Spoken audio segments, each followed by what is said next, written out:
Hi hello Telugu ప్రజలందరికీ నమస్తే, good morning, శుభోదయం. ఈరోజు మరి సంచలన వార్త తెలుగు దినపత్రికలో మెయిన్ పేజ్ వార్తా విశేషాలు ఎట్లా ఉన్నాయో చూద్దాం. దయచేసి వ్యూవర్స్ మీ యొక్క సోషల్ మీడియా గ్రూప్స్లో ఈ యొక్క వీడియోని షేర్ చేయవలసిందిగా కోరుతాను.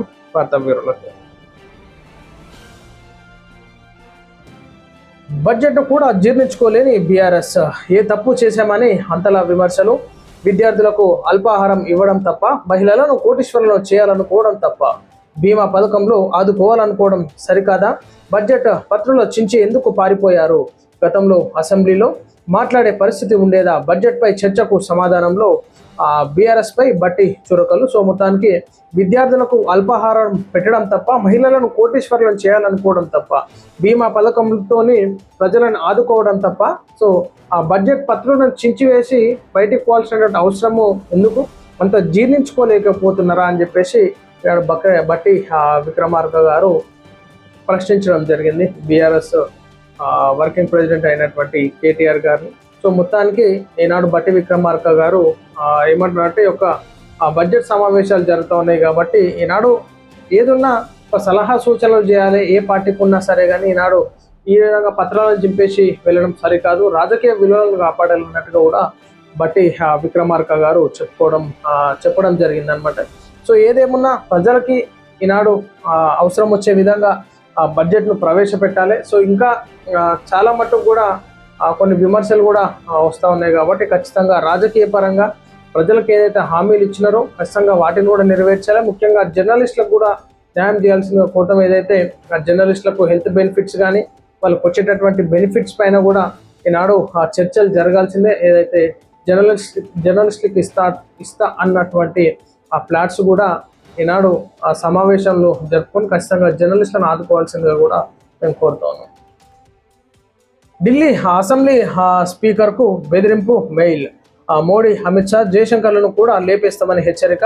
ఢిల్లీ మెట్రో అసెంబ్లీలకు బాంబు బెదిరింపు కాల్స్. మొత్తానికి ఈనాడు మోడీ, అమిత్ షాలను, జయశంకర్లను కూడా లేపేస్తామని హెచ్చరించినట్టుగా చూడవచ్చు. సో మొత్తం మీద దీని మీద విచారణ అయితే జరుగుతుంది. సో ఈనాడు ఆకతాయిలు చేసినటువంటి కాల, సో దాని మీద దర్యాప్తు కూడా జరుగుతుంది కాబట్టి సో మొత్తానికి మొత్తం మీద బందోబస్తును కట్టుదిట్టం చేసినట్టుగా కూడా చూడొచ్చు. దేశంలోని ప్రముఖులను హతమారుస్తామంటూ ఢిల్లీ అసెంబ్లీ స్పీకర్ విజయేందర్ గుప్తాకు ఒక బెదిరింపు మెయిల్ వచ్చింది. దీంతో ఈ అంశంపై భద్రతా సిబ్బంది అధికారులు దృష్టి సారించి తగిన చర్యలు చేపట్టారు. మంగళవారం తనకు వచ్చినటువంటి మెయిల్ ద్వారా భద్రత కట్టుదిట్టం చేసినట్టుగా కూడా చూడొచ్చు. ఈవీ వాహనాలపై 20% డిస్కౌంట్, పెద్ద ఎత్తున ఈవీ ఛార్జింగ్ సెంటర్లు ఏర్పాటు. ముందుకు వచ్చిన మహేంద్ర తదితర కంపెనీలు. రవాణా మంత్రి పొన్నం ప్రభాకర్. సో మొత్తానికి ఎలక్ట్రానిక్ వెహికల్స్ పైన ఆసక్తి చూపిస్తున్నట్టుగా కూడా చూడొచ్చు. ప్రజలకి ఈనాడు ఇది పెట్రోలు ఇంధన కొరతతో కూడా ఇబ్బంది లేకుండా ఎలక్ట్రానిక్ వెహికల్స్ పైన హ్యాపీగా జర్నీలు చేస్తూ ఉన్నారు. కార్స్ అయితేనేమి, 2-వీలర్ వెహికల్స్ అయితే. సో మొత్తం మీద దానిపైన పెట్టుబడులు పెట్టడానికి ఇతర కంపెనీలు కూడా రావడం చాలా సంతోషకరంగా మనం భావించుకోవచ్చు. హైదరాబాద్ నగరంలో వాతావరణ కాలుష్యాన్ని నివారించేందుకు రేవంత్ రెడ్డి ప్రభుత్వం చర్యలు చేపట్టింది. తెలంగాణ రవాణా శాఖ మంత్రి పొన్నం ప్రభాకర్ తెలిపారు. ఇందుకోసం ఎలక్ట్రిక్ వాహనాలు ఇవి తీసుకొస్తున్నట్లు తెలిపారు. 1000 కోట్ల ఆదాయం నష్టమైన ఈవీ వాహనాలు తీసుకొస్తామని వివరించారు. మంగళవారం హైదరాబాద్లో మంత్రి పొన్నం ప్రభాకర్ విలేకరులతో మాట్లాడుతూ కార్యక్రమాన్ని తీసుకొచ్చామన్నారు. సో మొత్తానికి ఎలక్ట్రానిక్ వెహికల్స్ డెవలప్మెంట్ కానీ మ్యానుఫ్యాక్చరింగ్ కంపెనీస్ కూడా రేవంత్ రెడ్డి సపోర్ట్ చేస్తున్నట్టుగా కూడా మనం చూసుకోవచ్చు. జీవన్ రెడ్డితో ఫలించని పిసిసి చీఫ్ దౌత్యం. పార్టీ వీడొద్దని కోరిన మహేష్ గౌడ్. నిర్ణయం ఎవరి చేతుల్లోనూ లేదన్న జీవన్ రెడ్డి. తనను పార్టీలో కావాలని దూరం పెట్టారన్న ఆవేదన. నేడు పార్టీ కార్యకర్తలతో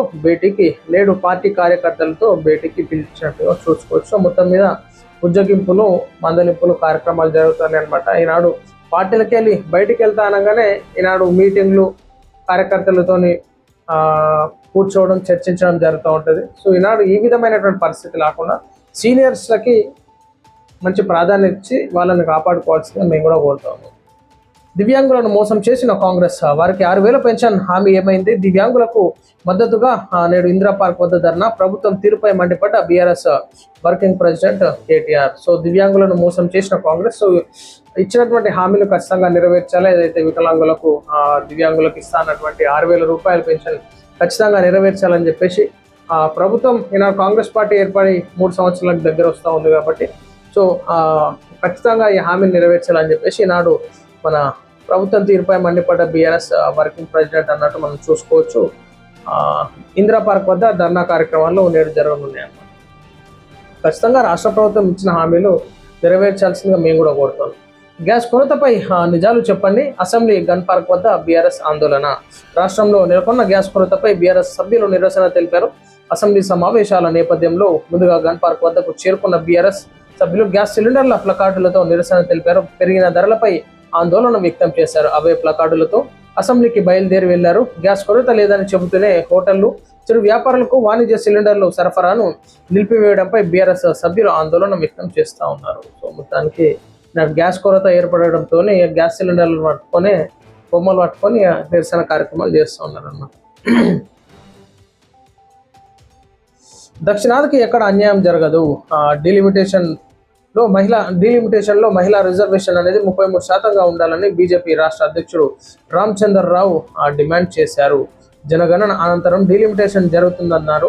జనాభా ప్రాంతాల ఆధారంగా పునర్విభజన జరగదని, ఒకవేళ అలా జరిగితే నార్త్ ఈస్టర్న్ రాష్ట్రాల సీట్లు పెరగవన్నారు రామచంద్రరావు.